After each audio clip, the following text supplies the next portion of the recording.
వారి సందేశం.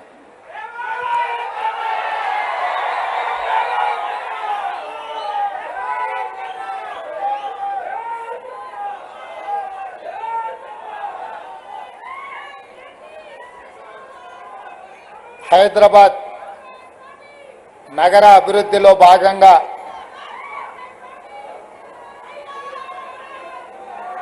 గౌలిగూడ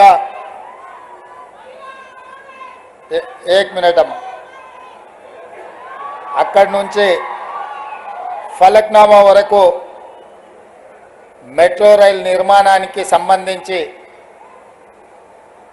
ఈరోజు భూసేకరణ అభివృద్ధి కార్యక్రమంలో భాగంగా ప్రారంభోత్సవ కార్యక్రమం తీసుకుంటే, ఈ కార్యక్రమంలో నాతో పాటు ముఖ్య అతిథులుగా హైదరాబాద్ పార్లమెంట్ సభ్యులు, ఏఐఎంఐఎం అధ్యక్షులు అసదుద్దీన్ ఓవైసీ గారు ముఖ్య అతిథులుగా పాల్గొన్నారు.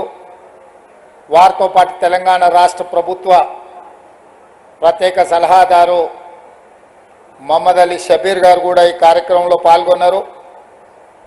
హైదరాబాద్ పార్లమెంట్లో ఉన్న మిత్రుల శాసనసభ్యులు అందరూ, రాజ్యసభ సభ్యులు, ఎమ్మెల్సీలు, అదేవిధంగా గ్రేటర్ హైదరాబాద్ మున్సిపల్ అధికారులు, మెట్రో రైలు అధికారులు, హైదరాబాద్ నగర అభిమానులందరూ కూడా ఈ కార్యక్రమంలో పాల్గొని ఒక మంచి కార్యక్రమం రాష్ట్ర ప్రభుత్వం తీసుకుంటే ఆశీర్వదించడానికి వచ్చిన మీకు అందరికి కూడా మనస్ఫూర్తిగా అభినందనలు, కృతజ్ఞతలు తెలియజేస్తున్నా. మిత్రులారా, కులీ కుతుబ్ షాహీ నుంచి మొదలు పెడితే నిజాం నవాబ్ల వరకు ఈ నగరాన్ని అంతర్జాతీయ నగరంగా చేయడానికి అహర్నిశలు కృషి చేసి అంతర్జాతీయ చిత్రపటంలో హైదరాబాద్ నగరానికి ఒక ప్రత్యేకమైన ప్రతిష్టను తీసుకొచ్చి పెట్టినరు. ఆ ప్రతిష్టను కొనసాగించాల్సిన బాధ్యత మా ప్రభుత్వం మీద ఉన్నది.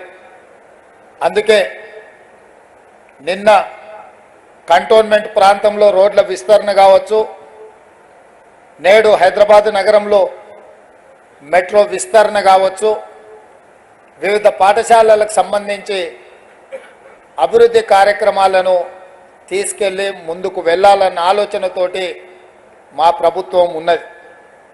ఎన్నికలు వచ్చినప్పుడే రాజకీయాలు, మిగతా సమయంలో అభివృద్ధినే ప్రధానంగా దృష్టిలో పెట్టుకొని అందరి సహకారం తీసుకొని మా ప్రభుత్వం అభివృద్ధి పదం వైపు నడిపించాలని ఆలోచనతో ఈరోజు ఈ కార్యక్రమాన్ని తీసుకున్నాం. भाई बहनों, मैं ज़्यादा भाषण नहीं देना चाहता हूं, मगर हमारे दिल की बात आप लोगों से बोलिए तो थोड़ा तसल्ली मिलेगा. ये शहर, बहुत सारे लोग ऐसा बोल रहे कि ये ओल्ड सिटी, मैं नहीं मानता हूं. ये ओल्ड सिटी नहीं है, ओरिजिनल हैदराबाद सिटी